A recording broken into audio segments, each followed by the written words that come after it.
The day I found out my husband had another life started with a scream. You don't trust me? After everything I've done for this family? You go through my things like some kind of detective? What is wrong with you, Rachel? You're paranoid. You've always been paranoid. This is exactly why I can't talk to you. Put that phone down, right now. Put it down before you do something you can't take back. He was screaming at me, standing in our kitchen, in our house, in the life we had built together, and he was screaming at me like I was the one who had done something wrong. I was holding a phone that wasn't mine, and on that screen was a name, a woman's name, saved as My Love, with a photo and messages, hundreds of them, going back 3 years. 3 years. Our youngest had just turned 3. My name is Rachel, and this is the story of the day my perfect life turned out to be the biggest lie anyone had ever told me. But more than that, this is the story of what happened after. Because I didn't fall apart. I didn't beg. I didn't disappear. I burned it all down, legally, financially, and I walked out the other side with everything. Let me take you back to the beginning first, because you need to understand what I thought I had before you can understand what it felt like to lose it. I met Daniel Mercer when I was 26 years old at a fundraiser for a children's hospital in Tampa. I wasn't even supposed to be there that night. My coworker Jessica had dragged me along because she had a crush on one of the event organizers. I remember wearing a blue dress I'd bought on sale and feeling a little out of place among all the polished people with their polished smiles. And then this man walked up to me at the dessert table. Tall, dark hair going slightly silver at the temples, even though he was only 30. A smile that reached his eyes. He said, "You look like someone who's judging the quality of the chocolate cake as seriously as it deserves." And I laughed. Actually laughed. Out loud, in a way I hadn't in a while. His name was Daniel. He worked in commercial real estate. He had a golden retriever named Captain. He called his mother every Sunday. He opened doors. He remembered things. Small things, like that I mentioned I loved jasmine tea on our second date, and he had some waiting on my kitchen counter the first time he came over. Little things that added up to something that felt like the real thing. I was in love with him before I even realized it was happening. We got married 2 years later in a small ceremony on the beach in St. Pete. My mom cried the whole time. His parents gave the most beautiful toast. And I stood there in a white dress with my feet in the sand and thought, this is it. This is the life I was supposed to have. We moved into a house in a quiet neighborhood in Clearwater, the kind of street where kids ride bikes in the summer and neighbors bring you casseroles when you're sick. I kept my job as a school administrator at an elementary school. Daniel grew his business. We got a bigger car. We had our daughter Lily. Then 3 years later, our son Mason. Mornings in our house were loud and bright, coffee brewing, cartoons on too loud, me packing lunches while Daniel did the school run. He was that dad, the one who showed up to every school play, coached Little League one spring, knew all of Lily's friends' names. On the outside, we were the whole picture. I won't pretend our marriage was perfect. What marriage is after 2 kids and a mortgage and a decade of shared responsibility. We argued about money sometimes, about whose turn it was to handle the school forms or call the plumber, about how I felt like I was carrying more of the invisible load, the way most women do. But I never, not once, thought he was capable of what he actually was doing. I trusted him completely. That was the worst part. I trusted him with everything I had. It started with something so small I almost dismissed it. A Friday night in March. Daniel had gone to bed early, said he had an early morning call with a client in Atlanta. I was cleaning up the kitchen and I knocked his jacket off the back of the chair. It fell, and something slid out of the inside pocket and skidded across the tile floor. A phone. At first I just thought it was his work phone. He'd had one years ago, before his company switched everything to one device. I picked it up and was about to set it on the counter when the screen lit up with a message preview. Miss you already. Tonight was perfect. I stood there in my kitchen. The dishwasher was humming, the TV was still on in the other room, and I stood there holding a phone that wasn't mine with a message on it that made my whole body go cold. I told myself it was a mistake, a work thing, something out of context. I told myself all the things you tell yourself when you're not ready to know the truth. I put the phone back in the jacket pocket. I went to bed. I lay next to my husband in the dark, and I listened to him breathe, and I told myself I had imagined it. But I hadn't imagined it. I didn't sleep that night. Not really. I kept running the words back through my head. Tonight was perfect. The way they were written, familiar, comfortable, like this was not the first message like this, not even close. By morning I had made a decision. I wasn't going to confront him, not yet, because I knew that if I said something without proof, without knowing the full picture, he would spin it. He would explain it away. He was good at that. He'd always been good at words. It was one of the things I'd loved about him. So I waited. The next morning, while Daniel was in the shower, I went back to that jacket. The phone was still there. I held it for a second. My hands were shaking. The screen was locked, but I remembered the preview. It was an iPhone, same model as his real phone. I tried his usual PIN, our anniversary date, 6 digits. It opened. Her name was saved as My Love. There was a photo. She was blonde, pretty, younger than me, maybe by 5 or 6 years. She was smiling in the picture like someone who had no idea she was about to be part of the worst story of my life. I scrolled through the messages. My hands wouldn't stop shaking, but I kept reading. 3 years of messages. 3 years of I can't wait to see you, and last night was incredible, and I love you so much it scares me. 3 years of my husband telling another woman he loved her while he came home to me and our children and our golden retriever and our mortgage and our life. There were photos. I won't describe them, but they were there. 3 years. Lily was 3 months old when this started.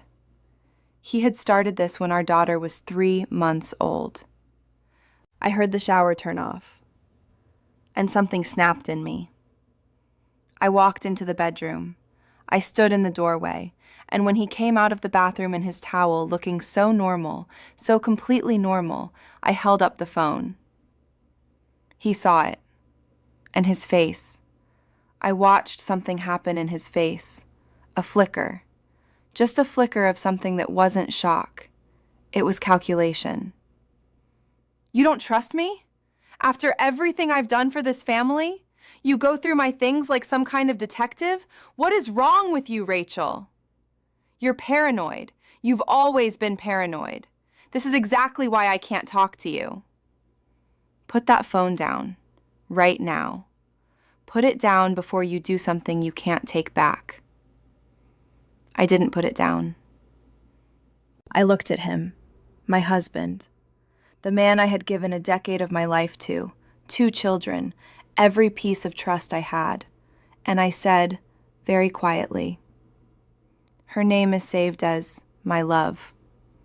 You've been texting her for 3 years. Tell me right now who she is, or I'm calling my sister. He sat down on the edge of the bed, and then he cried. Daniel Mercer, charming, capable, perfectly packaged Daniel Mercer, sat on the edge of our bed and cried. And I stood there and I watched him cry, and I felt absolutely nothing. Just this cold, spreading nothing, like ice filling up my chest from the inside. He said her name was Ashley. He said it had just happened. He said it didn't mean anything. He said he loved me. He said he was confused. He said all the things men say when they're caught and they don't have a better option. I listened to every single word, and while he talked, something happened inside me. The part of me that loved him was going quiet, closing down, like a shop pulling down its shutters one by one. And another part of me, a part I'd never needed before, was waking up. I told him I needed space to think.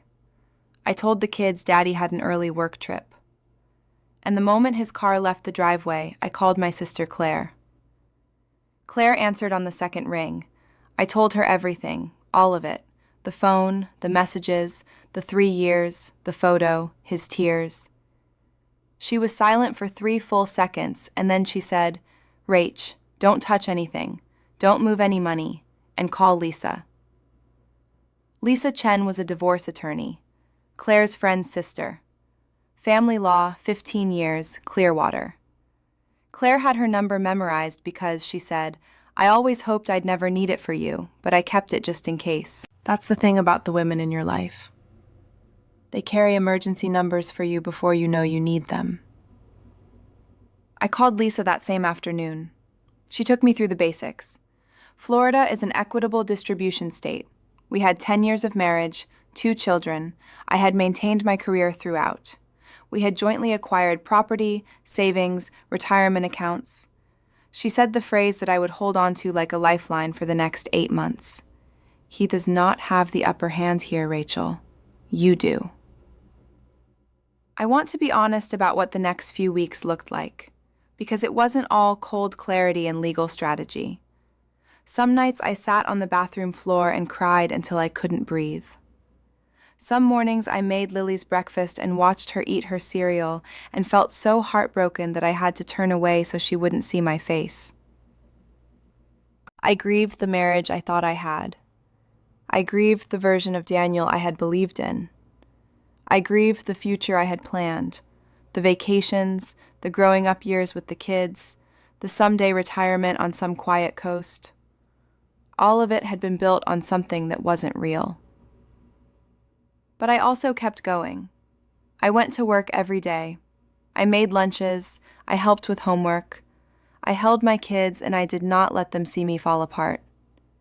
And in the evenings, after they were in bed, I worked.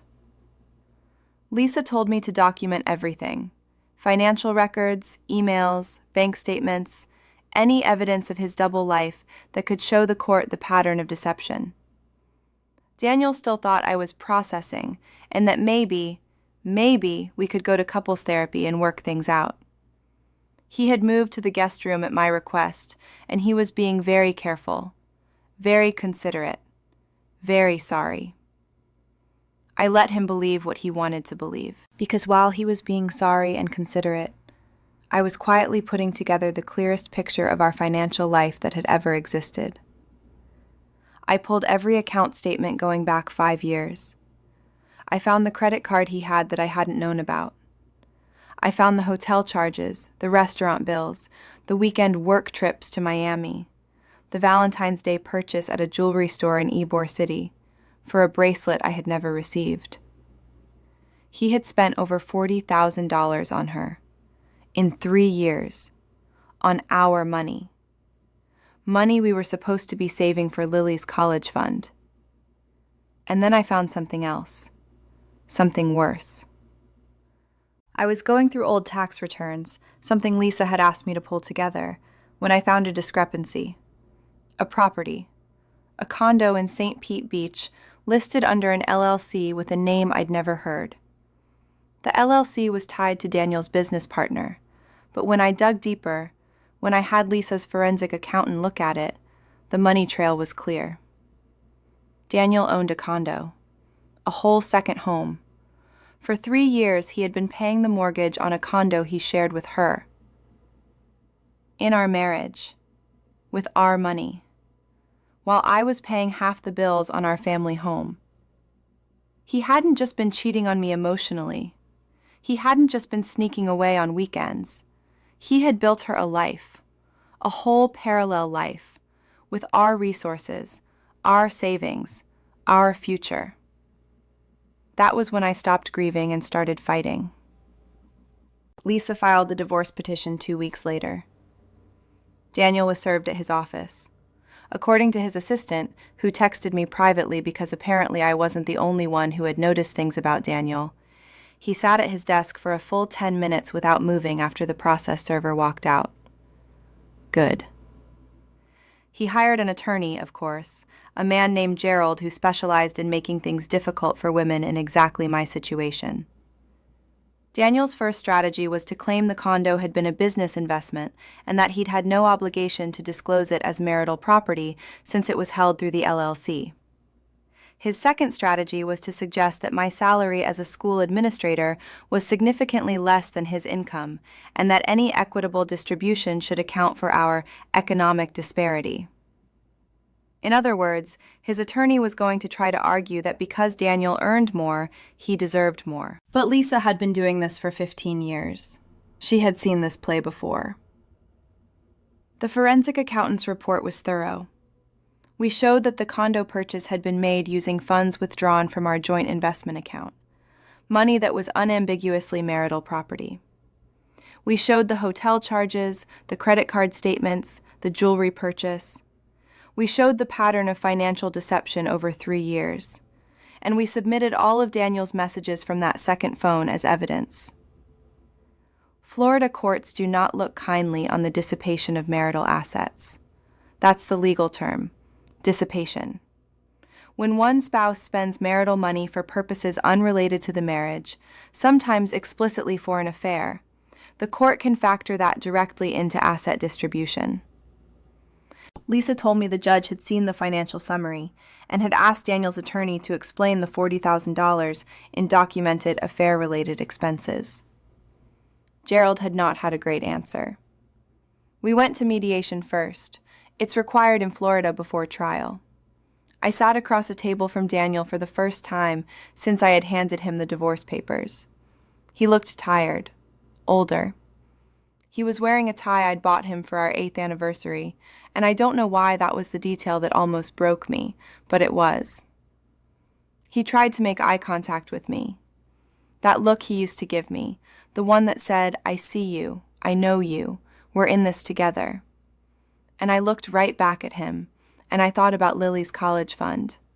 I thought about 3 years of hotel rooms and Valentine's Day bracelets and a condo on St. Pete Beach. And I felt nothing that I hadn't chosen to feel. Our attorneys went back and forth for 4 hours. By the end of that day, here is what Daniel agreed to. I kept the family home, fully paid off through a buyout from his share of our joint assets.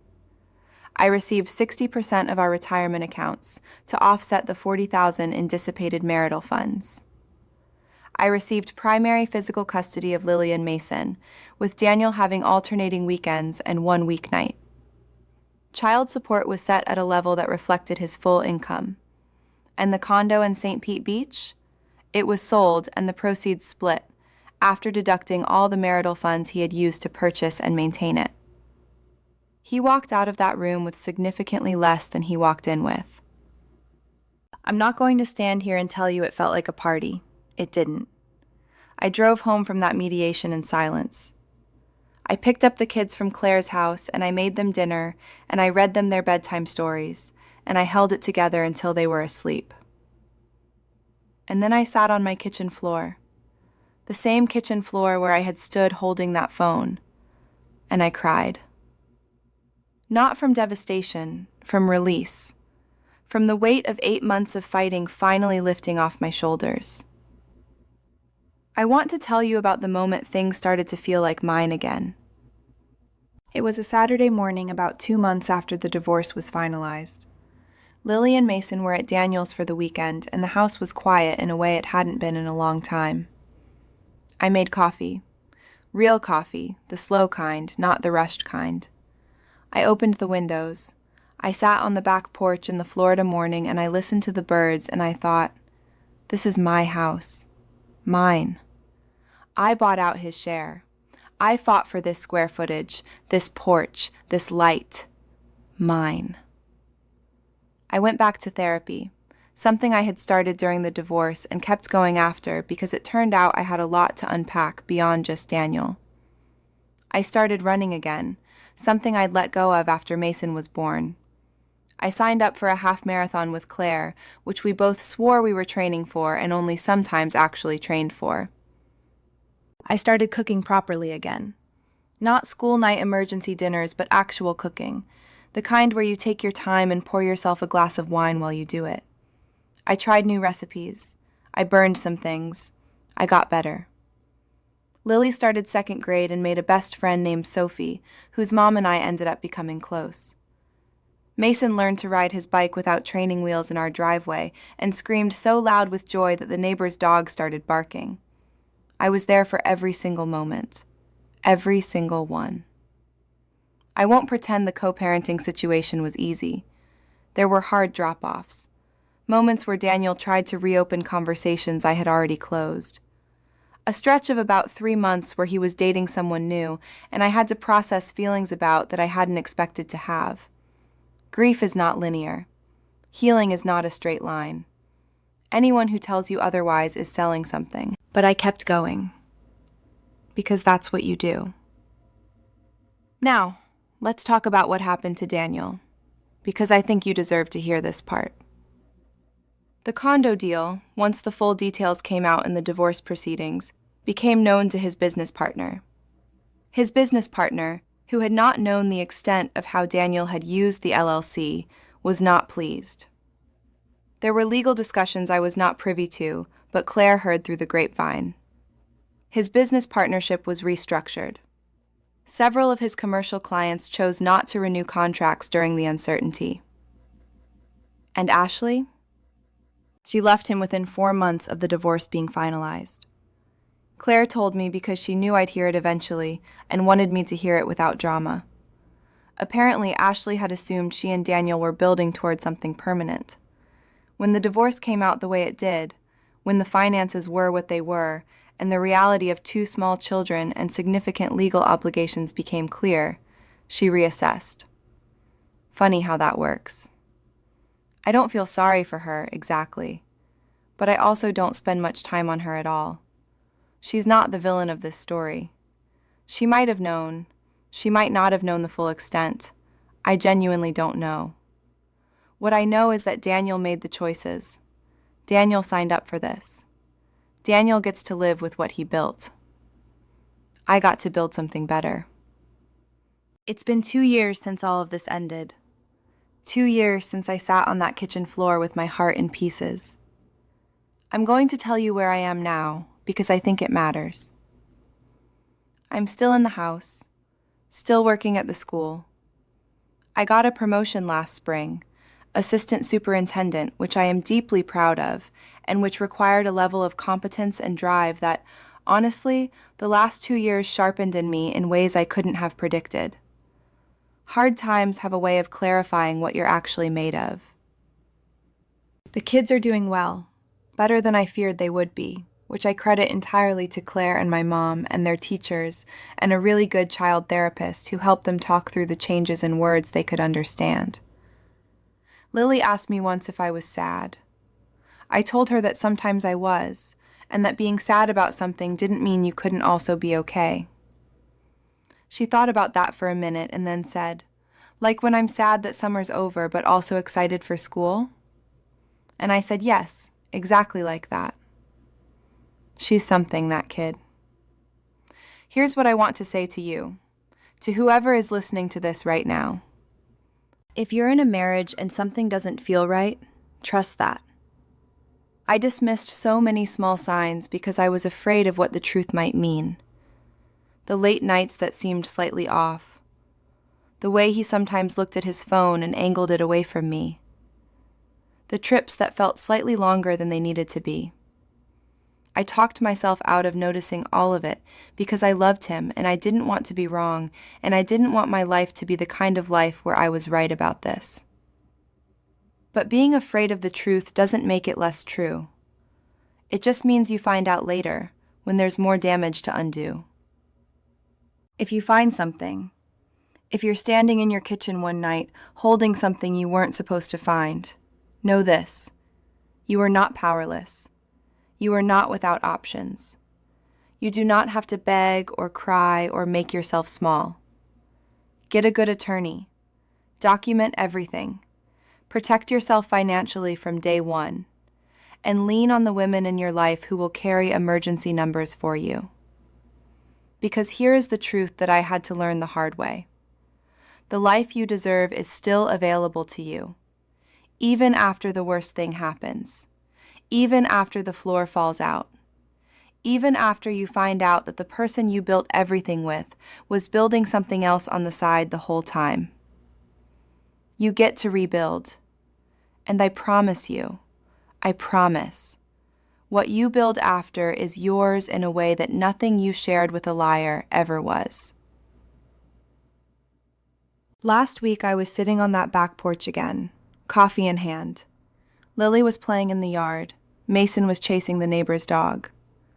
The jasmine I planted along the back fence had bloomed.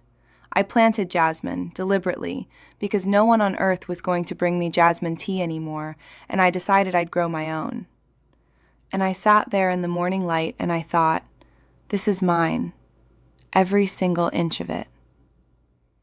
Daniel Mercer got exactly what he built, a smaller life, a reduced bank account, alternating weekends with his kids, and whatever he's told himself to make peace with what he did. I got the house, the custody, the career, the jasmine, the kids laughing in the yard, the coffee I made exactly the way I like it. I got everything that mattered. And I am never, ever giving it back.